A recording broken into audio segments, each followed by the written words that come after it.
Bem, se eu dizer aqui para vocês, há 4 anos e meio atrás eu preguei essa mensagem aqui. E ela tem muito a ver com esse tempo que nós estamos vivendo. Eu disse aqui, estou falando com vocês, que eu estava pensando na minha casa que em 4 anos e meio, entre igrejas novas e igrejas que foram ampliadas, isso é, mudamos o endereço para uma igreja maior, mas já existia a igreja, são mais de 40 igrejas. De 4 anos e meio para cá. Significa que daqui a 5 anos eu tenho que pregá-la de novo. Porque tem outro povo, tem membro novo, tem gente que precisa ouvir. E a mensagem, Deus me fez lembrar dessa mensagem. Ela tem tudo a ver com esse momento. Abra sua Bíblia em Gênesis capítulo 26 e deixe ela aberta. Eu vou ler o versículo 1. Eu vou falar sobre o que podemos aprender com as crises.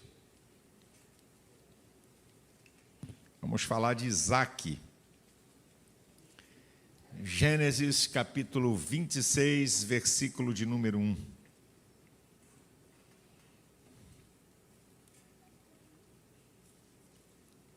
Diz o texto: E havia fome na terra, além da primeira fome que foi nos dias de Abraão. Por isso foi-se Isaac a Abimeleque, rei dos filisteus, em Gerar. O que é que a gente pode aprender com as crises? Bem, você tem que entender primeiro uma definição de crise. Crise é uma conjuntura desfavorável. É o ápice, o clímax de um problema. Uma situação difícil. Por exemplo, todos nós estamos hoje numa crise de uma pandemia. Todo mundo. Porque você está de máscara, porque tem distanciamento, porque tem um monte de procedimento, por causa de uma crise de pandemia. E também, junto dessa crise de pandemia, também tem crise econômica. Mas o que eu vou falar aqui não está em exclusividade por causa de pandemia ou por causa de crise econômica. O que nós podemos aprender com as crises tem a ver com qualquer crise que você venha passar, seja ela matrimonial, familiar, espiritual, emocional, econômica, pandemia, qualquer crise. Certo? A mensagem é simples e não é grande. A primeira parte da mensagem é 5 coisas que nós temos que considerar na crise. Se você não está, mas quando você passar, ou se você estiver, considere isso que eu vou te falar. 5 coisas a considerar na crise. A primeira: não aceite, não permita que o imobilismo alcance você. Isso aqui é muito, muito importante. Você não ser dominado pelo imobilismo. Não tem jeito não. Vai arrebentar tudo mesmo. Mais 5 dias, eu vou ficar aqui aguardando estourar o que tem que estourar. Meu querido, veja o texto. Foi-se Isaac. Ele não ficou imobilizado diante da crise, e era uma crise de alto grau, de fome, de escassez. Foi-se Isaac. Não ficou parado. Uma coisa chama a outra, não é? Uma coisa chama a outra. Tem algum movimento, tem alguma coisa que você pode fazer diante da crise que você passa. Número 2, que está linkada a essa: não se entregue a crise nenhuma. Não tem mais jeito, é isso mesmo, está acontecendo com tanta gente, vai acontecer comigo também. Não se entregue a crise nenhuma. Terceiro, acredite que você vai sair dela. Porque tem uma coisa, meu irmão, se você não acreditar que vence, que sai da crise, a crise pode acreditar que vai te derrotar. Então, é quem vai acreditar. O jogo está aí. Ou você acredita que vence ela, ou então ela acredita que vence você. 4º lugar, a crise é um desafio para oportunidades. Nós vamos ver isso na vida de Isaac. Tem gente que pensa que a crise acabou, não tem jeito, já era. Não. Não. É desafio para oportunidade. Vai aparecer em alguma área, alguma oportunidade diante dessa crise. A questão não é aparecer a oportunidade, é você entender, reconhecer e aproveitá-la. E em quinto lugar, guarde essas 5 coisas. A crise não é fim, a crise é processo. A crise não é o fim de nada. A crise é um processo para levar você à vitória, à bênção, à resposta. A crise não é fim. Até no meio da crise você pode ser derrotado. E a gente é derrotado. Levanta uma crise, você sofre uma derrota. Sofre uma perda. Mas não é o final. Crise nenhuma é o final. Recebe isso aí, meu filho. Crise é um processo de aprendizado, de sinalização, de conserto, de alguma coisa que você tem que fazer ou que Deus quer fazer. Não esqueça essas 5 coisas. Na crise, não deixe o imobilismo te dominar. Não aceite. Acredite que você vai sair dela. Entenda que crise é desafio para oportunidades e que a crise é processo, não fim. Aí eu vou para a segunda parte da mensagem. O que é que a gente pode aprender com as crises? Eu vou dizer algumas coisinhas poucas, de tantas, que a crise nos ensina. Eu vou destacar 4 coisas que nós podemos aprender na crise. Número 1, a crise é um tempo para você aprender, mais do que nunca, a depender de Deus. Escute isso aqui. Qual era a lógica de Isaac? O pai dele, Abraão, em Gênesis 12:10, passou pela fome também na terra. Só que quando Deus manda Abraão sair para ir para uma terra que tinha prometido, Deus não dá detalhe nenhum. Abraão usou lógica e inteligência. Eu estou com fome, a coisa está feia, a crise, eu vou para o Egito, que é uma potência, uma nação, tem prosperidade. E Abraão desce para o Egito, e quando ele sai do Egito, ele sai mais rico do que quando entrou. Qual é a lógica de Isaac? Eu vou fazer a mesma coisa que meu pai. Veio a fome sobre a terra, eu vou para o Egito. Aí Deus, que conhece o coração do homem, Deus, olha o versículo 2 e o versículo 6. Olha aí, acompanha comigo. E apareceu-lhe o Senhor e disse: não desças ao Egito, habita na terra que eu te disser. Versículo 6, assim habitou Isaque em Gerar. Meu irmão, a pior coisa é lógica. É porque em 2010 eu passei por essa crise e fez isso. Agora em 2020 estou para fazer a mesma coisa. Só que em 2010 aquela era a saída. Hoje tu quebra a cara. Cuidado com essa lógica de que tem que repetir a mesma coisa. Eu aprendo o seguinte: se eu tiver em uma crise, eu tenho que pedir a Deus uma direção. E pastor, e se Deus não fala nada? É igual a Abraão. Deus não falou nada para Abraão.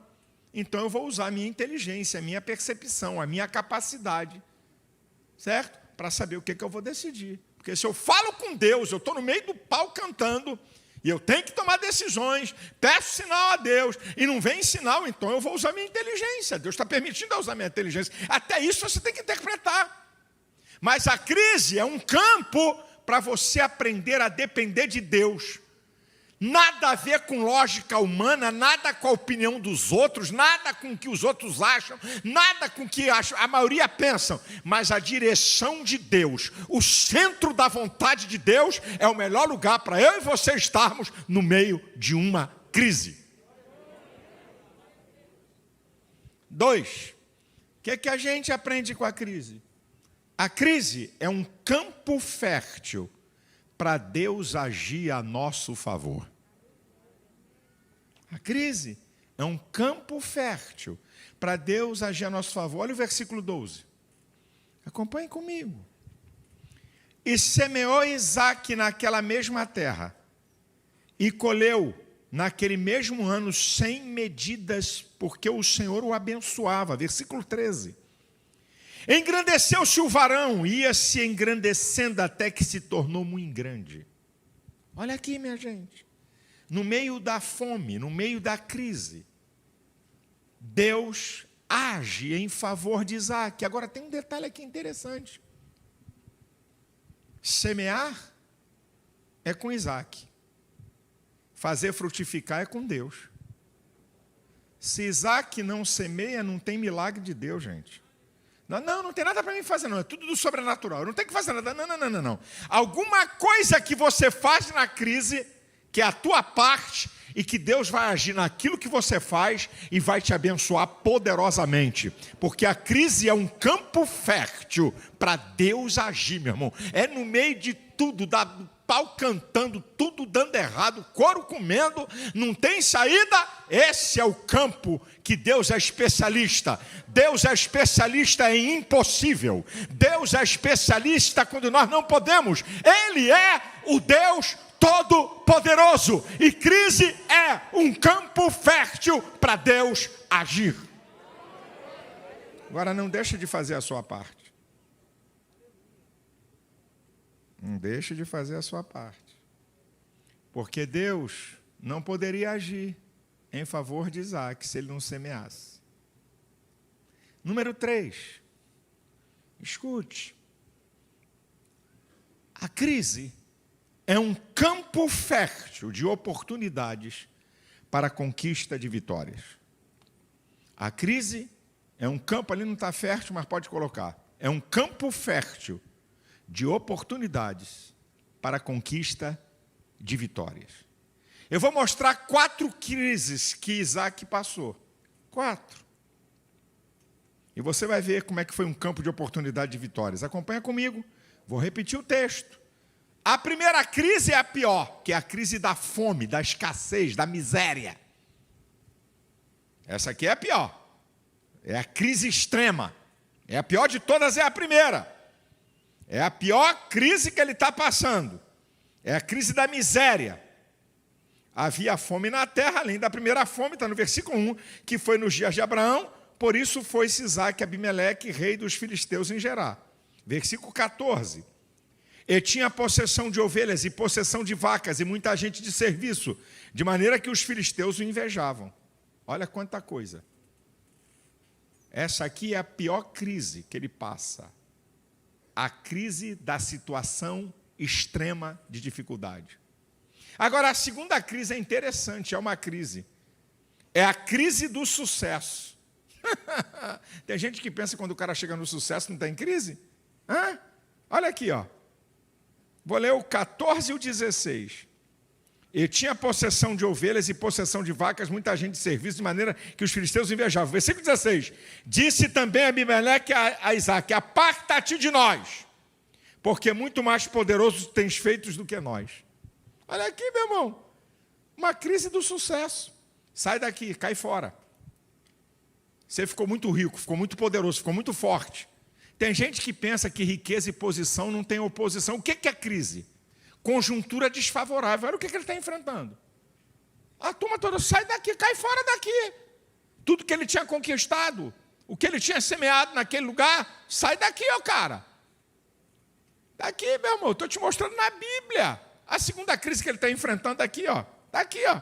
É a crise do sucesso. Olha a terceira crise, versículo 20. Olha só. E os pastores de Gerar porfiaram com os pastores de Isaque, dizendo: esta água é nossa. Por isso chamou o nome daquele poço Ezeque, porque contenderam com ele. Ezeque significa contenda. Olha lá. Crise da conquista. Ele tinha conquistado o poço, aberto o poço, tirado água. Não. Isso aqui é nosso. Isso aqui é nosso. Com contenda ninguém. Vitória com contenda não é vitória. Ele, olha a crise que ele está vivendo. Os caras tomaram o que era dele. Aí tem uma quarta crise, que também é crise da conquista. Versículo 21. Então cavaram outro poço e também porfiaram sobre ele. Por isso chamou o seu nome Sitna, que significa inimizade. Brigar com os outros, meu irmão. Brigar com família por alguma coisa. De novo. Aqui, ó, outra crise. Crise da conquista. Agora, como é que ele sai dessas crises? Não é? Como é que ele sai dessa crise? A primeira eu já falei, vou repetir. A pior crise, a crise extrema. E o Senhor o abençoou. E ele se fortaleceu e engrandeceu. Mas as outras 3 crises, que é a crise do sucesso e 2 crises de conquista, como é que ele vence esse negócio? É crise. Como é que ele vence? Porque tem gente que só pensa que pobreza que gera crise. Você está enganado. É só você ter alguma coisa que tu vai ver como é que se levanta a gente para querer tomar, te perturbar, te apurrinhar o juízo. Como é que ele vence isso? Está no versículo 22. E partiu dali, e cavou outro poço, e não porfiaram sobre ele. Por isso chamou o seu nome Reobote, e disse, porque agora nos alargou o Senhor e crescemos nessa terra. Como é que ele vence essas outras 3 crises? Olha o que é que ele chama, Reobote, que significa amplos espaços concedidos por Deus. Aqui está uma palavra profética para você. Na crise da conquista, na crise do sucesso, Deus tem coisa maior ainda do que aquilo que você conquistou e querem tomar. Deus tem amplos espaços para você. Deus tem Reobote para o povo da Devec. E para quem está me assistindo, recebe aí, meu filho.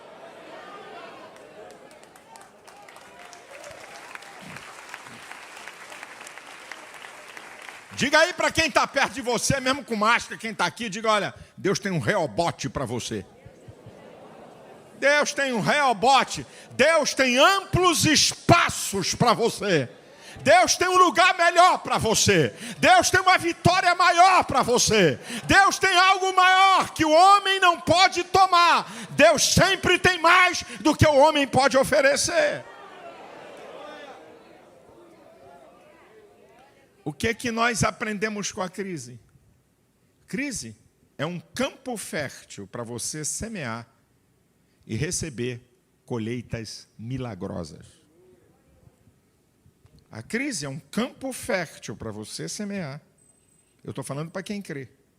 Não estou falando de lógica, não estou falando de percepção humana, de sociologia, de filosofia, de economia.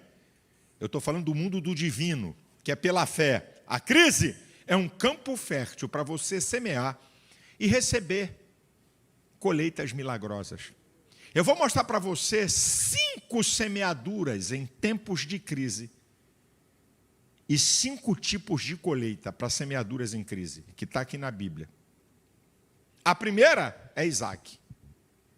Quando o texto diz no versículo 12 que ele semeou e colheu 100 vezes mais. Você sabe que nenhuma colheita é menor do que a semeadura. Toda colheita é superior à semeadura. Ninguém planta uma semente de mamão para colher um mamão. Alguém planta uma semente de mamão para crescer um mamoeiro e colher muitos mamões. Essa é a lei que Deus quer nos ensinar. Nenhuma semeadura é maior do que a colheita. Tudo que você semeia, a colheita sempre será maior. Ele semeia e colhe 100 vezes mais. Que tipo de colheita é essa no meio da crise? Olha, meu irmão, eu estou falando para você que Deus me mostrou 5 tipos de colheita no meio de uma crise. E a minha profecia é que uma delas alcance você, pelo menos uma. Como você não sabe qual é nem eu, quando eu falar de cada uma, você diz aí, eu recebo é para mim. Aqui está a primeira colheita. Uma colheita abundante. Quem sabe nesse tempo de crise você está semeando e vem uma colheita abundante sobre a sua vida. A segunda crise que houve uma semeadura interessante é quando fome veio sobre a terra. Profeta Elias, que declarou que não ia chover por 3 anos e meio. O ribeiro seca e Deus diz assim, entra na cidade de Serepta, que lá tem uma viúva que vai te sustentar. Não disse o nome dela, a rua dela, mas disse que ia ser sustentado por uma viúva. Esse trecho é muito interessante, porque ele entra, 1 Reis, capítulo 17, do versículo 8 ao 16. Ele observa uma viúva que estava catando gravetos para alguma coisa, ele fala, tem água. A água era uma coisa muito preciosa. Mostra até a liberalidade daquela mulher. Água tem. Aí ele vai para a segunda etapa, ele fez ali um teste. Talvez aquela mulher disse, não tem água nenhuma não. Então não é ela não, deve ser outra.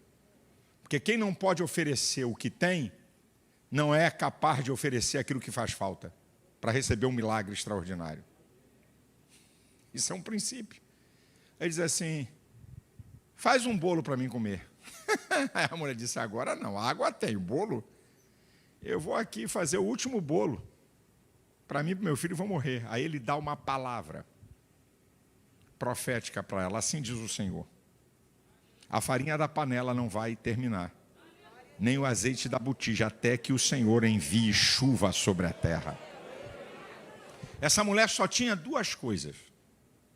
Uma, não acreditar e não fazer um bolo para o profeta e ainda xingar, mercenário, desgraçado, quer tomar comida de viúva, miserável.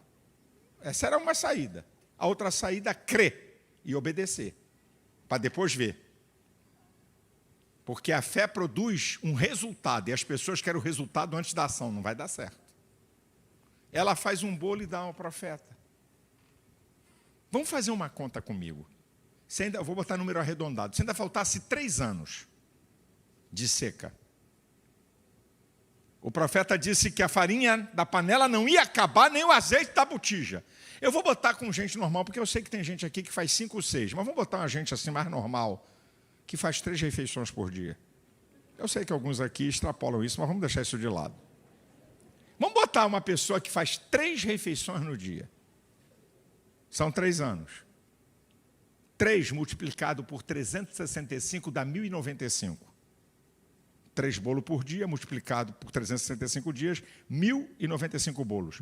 Multiplicado por 3 anos, 3.285 bolos. Ok? Ok, a conta que eu fiz, entendeu?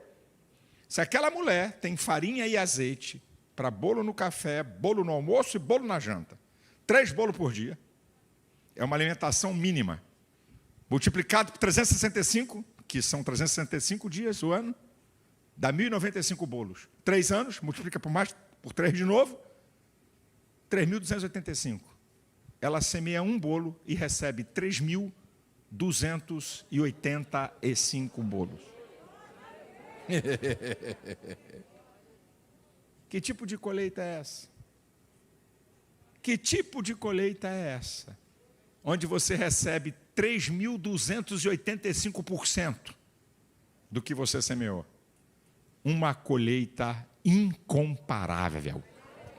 Eu quero declarar aqui, para o povo da Devé, quem está me assistindo, que semeia no tempo da crise, te prepara. Eu não estou dizendo que é amanhã, que é mês que vem, ou ano que vem. Eu estou dizendo que tem uma colheita incomparável. Quem recebe, declare aí em nome de Jesus, meu irmão. Terceira colheita numa crise. 3 reis se reúnem para lutar contra os moabitas. Isso está em 2 Reis, capítulo 3, versículo 9 e 10, e versículo 19 e 20 e 21. O rei de Judá, o rei de Israel e o rei de Edom. E eles saem para pelejar contra os moabitas, só que no meio da brincadeira, na jornada, acaba a água. Os animais ficam cansados e os caras entram em pânico. Vamos perecer aqui, vamos morrer aqui, chama um profeta. E aí vem o profeta e fala para eles oferecerem um sacrifício, uma oferta ao Senhor. Ele diz, olha, o que vai acontecer aqui não é do mundo normal. Vai brotar água da terra. E diz o versículo, é só você depois conferir em casa, que quando eles acabam de oferecer a oferta, a água brota da terra. Não apenas abastece os animais, mas é um espelho de sangue para os inimigos serem confundidos. Que tipo de colheita é essa? Que a água não vem nem da chuva e não tem nenhum rio e ela brota da terra. Recebe aí. É o que Deus tem. Uma colheita sobrenatural. Talvez todo mundo está dizendo, aqui já era, aqui perdeu, isso aqui não tem mais jeito. E Deus vai trazer uma colheita sobrenatural sobre algo que ninguém resolve, que ninguém dá jeito, que ninguém tem saída. Ei, povo da Devec, Deus tem colheitas sobrenaturais.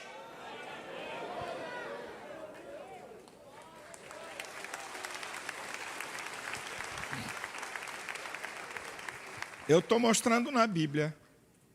Vamos para 4º tipo de colheita em semeaduras em tempo de crise. A 4ª é uma história que todo mundo conhece. Vamos voltar para a fome sobre a terra e o profeta Elias. 1 Reis, capítulo 18. Você já sabe, o povo está cocheando entre Baal e Deus. E aí, Elias faz um desafio aos profetas de Baal e de Acera. O Deus que responder com fogo é o Deus verdadeiro. Primeiro vocês já sabem da história. Eles colocam o sacrifício, clamam o dia inteiro e tal. E Baal não responde, se cortam. Elias debocha. E depois chega a vez de Elias. Aqui é interessante. Elias vai e restaura o altar. Coloca sacrifício sobre o altar. E aí ele faz uma coisa que me chama a atenção, que a gente não observa. Porque a gente tem a ideia de que quando Elias joga 4 cântaros de água, né, a ideia nossa é que ele bota água para mostrar que Deus, ele interfere nas circunstâncias da lógica. Água e fogo não combinam, água apaga fogo, então ele manda encher de água, ainda para esculhambar mesmo os caras. Enche esse negócio de água aí. Mas tem um dado aqui. 4 cântaros de água no altar, cada cântaro entre 8 e 20 litros, já dava para encher o altar de água. Se era para demonstrar isso, já estava feito. Se é para demonstrar que Deus não depende de circunstâncias nem de fenômenos, que Ele é um Deus que tem todo o poder, já estava. Só que Ele não derrama 4 cântaros, Ele derrama 12 cântaros de água. O que é mais precioso numa seca? Dá o nome aí, filho, tá? Fala com força. Água. Irmão, a coisa mais preciosa no tempo de fome e de seca é a água. Olha o que esse cara está fazendo. Ele está derramando a coisa mais preciosa num tempo de grande adversidade sobre o altar. 12 cântaros. Depois que faz isso, Deus responde com fogo, versículo 45. Diz que veio uma abundante chuva. Eu te faço uma pergunta. Quantos cântaros dá para encher uma abundante chuva? Alguém tem número? Imagina uma abundante chuva no Rio de Janeiro. Quantos cântaros vai encher? Não tem conta. Ele oferece 12 cântaros sobre o altar. E vem uma abundante chuva. Aqui tem uma colheita, recebe aí. Sabe que tipo de colheita é essa?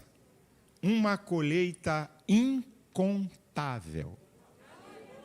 Não vai dar para contar. Não tem número para contar. A coisa é tão grande que não dá para contar. Meu irmão, eu creio que Deus faz isso. Eu creio que Deus tem aqui coisa para a gente a dizer, pastor, não sei nem o que é que eu tenho mais. Tem tanta coisa, Deus abriu tanta porta que eu tenho que parar aqui que eu não sei. Te prepara aí, povo da DEVEC, para alguém, não sei quando, nem mês, nem ano. Quem semeia no meio da crise tem uma colheita incontável. A quinta, no meio de uma crise, todos conhecem a história. Segundo Samuel, capítulo 24, quando Davi conta ao povo. E Deus fica aborrecido com ele, que ele estava contando o povo para medir a força que ele tinha para a guerra. Deus disse, quer dizer que agora é você que faz, é você que é o cara? Então Deus mandou um profeta para ele escolher uma das 3 coisas de juízo. E para resumir a história, Davi escolhe cair na mão de Deus do que cair na mão dos homens. Então, a peste que Deus vai mandar, 70 mil homens morrem, e Davi vê o anjo com a espada na mão, mandando bala. Aí vem um profeta para Davi e diz assim, vai na eira de Araúna, levanta um altar, oferece uma oferta a Deus, para ver se Deus se aplaca. Segundo Samuel, capítulo 24, versículo 24 e 25, quando Davi vai até Araúna, ele quer dar a terra, e Davi ensina um outro princípio, eu não darei ao Senhor nada que não me custe. Davi ensina que ele só oferece a Deus alguma coisa que tem valor para ele. Aquilo que não tem valor, para mim também não vou dar para Deus. É isso que ele está ensinando. Eu vou comprar a terra. Claro, o cara queria oferecer, ele é o rei. Falou, não quero nada de graça. Eu não ofereço ao Senhor sacrifício que não me tenha preço, que não me custe alguma coisa. E quando ele oferece a oferta, segundo Samuel, capítulo 24, versículo 24 e 25, Deus se aplaca e suspende aquele juízo. Que tipo de colheita é essa no meio de uma crise? Recebe aí porque é para alguém. Uma colheita que vai mudar a sorte. Tudo está dizendo que vai dar errado. Tudo está dizendo que vai perder. Tudo está dizendo que vai ser derrotado. Deus vai mudar a sorte. Deus muda a sorte, Deus é especialista nisso. Recebe aí, povo da DEVEC. Tem colheita para mudar a sorte, querido. Eu não sei quando, não sei em que época, não sei em que dia. Mas recebe aí. Tem colheita abundante, tem colheita incomparável, tem colheita sobrenatural, tem colheita incontável e tem colheita que vai mudar a sorte. Eu creio no que está na Bíblia, eu creio na sua palavra para quem semeia em tempo de crise. Deixa eu contar alguma coisa que aconteceu comigo nessa época de crise e pandemia. Quando a igreja, ficamos 90 dias fechados, quando ela fechou tudo, um dia o Espírito Santo falou ao meu coração assim, quando você brigava com teu sogro, quando o meu sogro era pastor, era evangelista, eu dizia para o meu sogro, pastor, o dinheiro da igreja é para sustentar os 5 ministérios, não só o ministério do pastor. O pastor é que tem o governo do dinheiro. Mas o dinheiro da igreja é para sustentar o evangelista, é para sustentar o mestre, é para sustentar o profeta, o ministério profético. É para sustentar o apóstolo e o pastor. Aí o Espírito Santo me lembrou e disse assim, e agora você é o pastor. E os evangelistas? E aqueles que ensinam? Estão vivendo de quê? Tudo fechado. Ninguém está pregando, vivem de pregar, prega para ganhar oferta, ensina para ganhar oferta, não tem salário de igreja.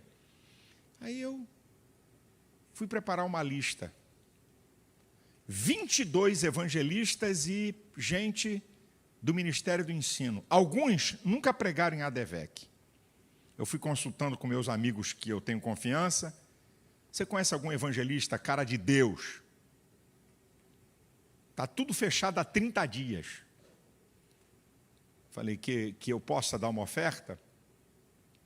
Escolhi 4 levitas, gente que canta, que não explora igreja, sabe? Membros daqui, 3 membros daqui, um não é membro, mas 3 membros da DEVEC. Aí eu falei, França, nós vamos mandar a oferta para 22 evangelistas e gente que é mestre na palavra e 4 cantores, quase 70 mil reais.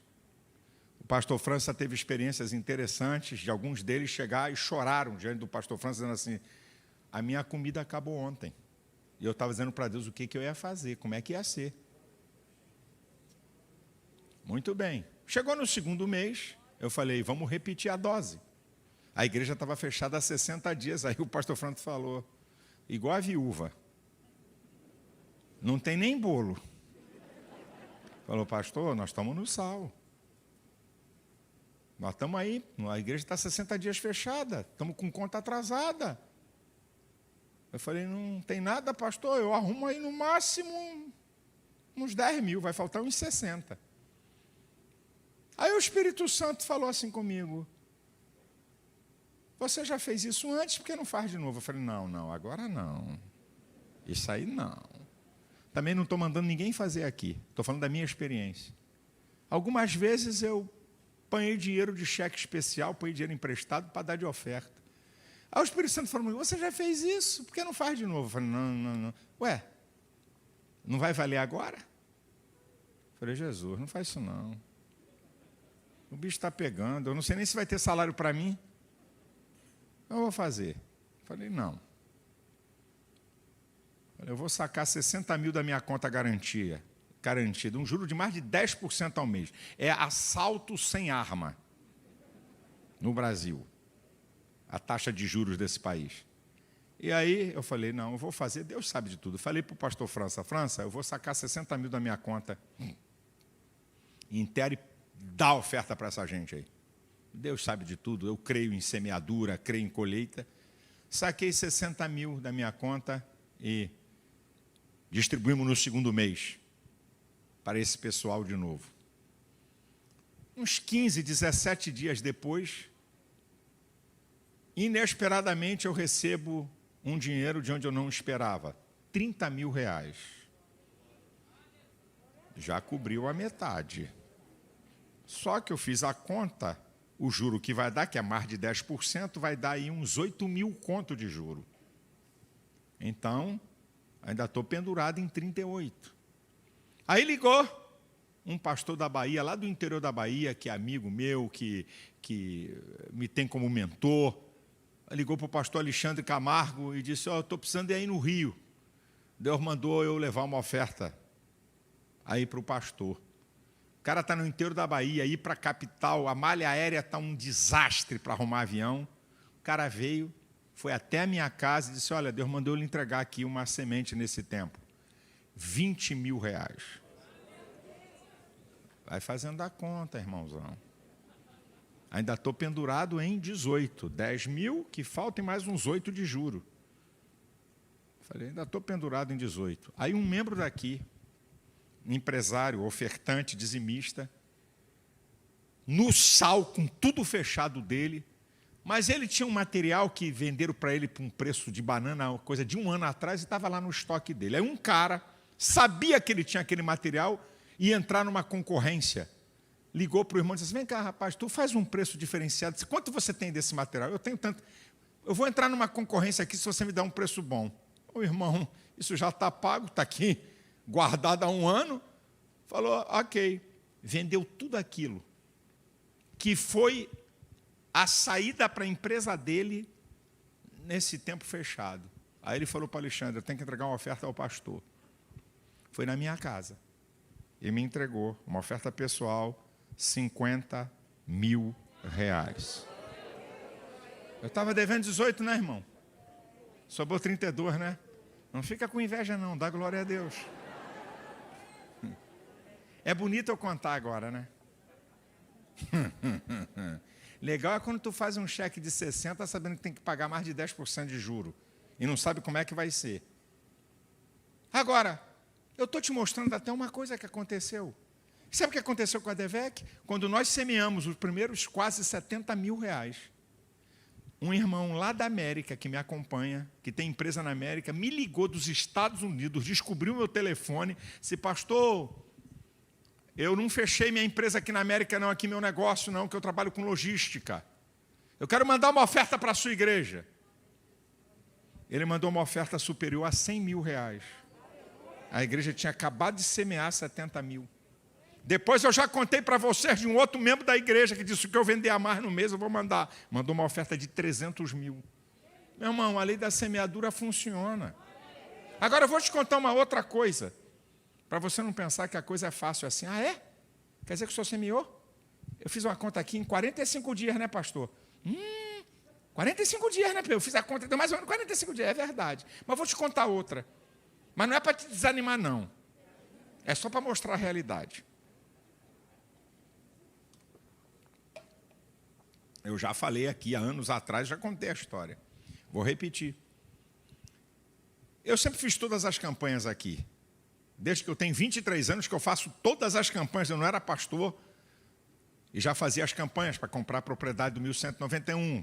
Fundação, primeira laje, segunda laje, terceira laje, fiz todas as campanhas. E numa delas aqui, da obra da igreja aqui, do 1191, eu queria dar uma oferta especial.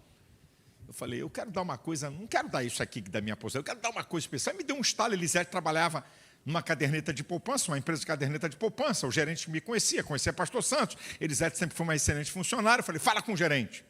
Aí ele falou, eu queria pegar um dinheiro emprestado. Você sabe que dinheiro emprestado é relativo ao teu salário, não é? O banco empresta conforme a sua renda. Como o gerente era amigo, ele deu o dobro da possibilidade, aquele negócio chamado antigamente de CDC, crédito direto ao consumidor. Tinha que botar um R. Crédito direto para roubar o consumidor. Para pagar em 12 vezes. Então, eu panhei um empréstimo para pagar em 12 vezes, já com uma prestação acima do normal. Eu vim para a igreja, eu ia fazer a campanha todo contente, não estou mandando ninguém fazer isso, eu estou contando a minha experiência. Panhei o dinheiro emprestado. E aí, fiz a campanha. Dei aquela oferta diferenciada. E para pagar ao banco em 12 vezes. Irmão, aquele foi um dos anos mais terríveis que eu já passei. A coisa ficou tão feia. Não sei como é que é hoje, mas naquela época, 3 meses de aluguel, despejo. Eu não sei nem como é que está isso hoje. Eu atrasei 3 meses, eu estava na linha de ser despejado. Porque eu panhei um dinheiro para dar de oferta. Não foi Deus que mandou, foi eu que decidi, porque a oferta Deus não manda, é você que decide. E eu estava encalacrado, minha geladeira vazia, e eu estava apavorado, dizendo, caramba, eu vou tomar uma ordem de despejo. O homem vai cortar minha cabeça. Ele não sabia de nada. O pau cantando. Eu tenho um amigo, jovem amigo da igreja, oficial da Marinha depois. Ele fez uma daquelas viagens e morava na Tijuca, mas o sogro morando aqui no subúrbio da Avenida Brasil. Ele dormiu na casa do sogro e um dia ele vem de manhã pela Avenida Brasil para ir para o Arsenal de Marinha. E aí, quando ele está perto, antigamente tinha uma agulha para entrar da pista central para o canto, aqui perto da Rio Petrópolis, agora está antes. Era depois da Rio Petrópolis. Ele disse que o Espírito Santo falou assim com ele, entra aí. Eu morava aqui na Rua Braga, na Penha, uma transversal da Lobo Júnior. O Espírito Santo falou com ele, entra aí e entrega esse. Ele disse que ouviu a voz de Deus, entrega esse valor ao Silas. Ele falou, estou ficando maluco. Passou da agulha. Pista central, né, aquele muvuca de trânsito. Quando está chegando em Olaria, que tem outra, o Espírito Santo falou, entre aí e volte. Ele sabia onde eu morava. Entregue esse valor ao Silas. Ele passou. Aí o Espírito Santo falou com ele, você quer que eu quebre o teu carro aqui no meio da Avenida Brasil, para você saber que sou eu que estou falando contigo? Eu vou quebrar teu carro aqui no meio. Ele falou, não, vou entrar na próxima, porque quebrar meu carro aqui, 6h40 da manhã na Avenida Brasil, vai ser um pandemônio para mim. Aí já estava em Ramos, entrou e voltou tudo. Naquela época, irmão, o sistema moderno de interfone, na porta, você tinha a campainha com o número de cada apartamento. Não tinha nada de eletrônico, de você falar, ouvir a imagem. Aí você ia para a janela para ver quem estava lá. E descia com a chave, que não tinha nada de porta eletrônica. Você descia com a chave para abrir para a pessoa entrar. Quando eu olhei que vi que era ele, eu falei, meu Deus, 6h pouca da manhã, quase 7, o que é isso? Eu fiquei apavorado. Será que aconteceu algum desastre, alguma coisa? Desci apavorado, ele uma pessoa tímida, reservada, entre a grade da porta, ele falou, Deus mandou eu te entregar isso, depois a gente fala, e pum, saiu. Quando eu abri, representava 3 meses do aluguel que eu estava atrasado e ainda dinheiro para fazer uma compra de respeito.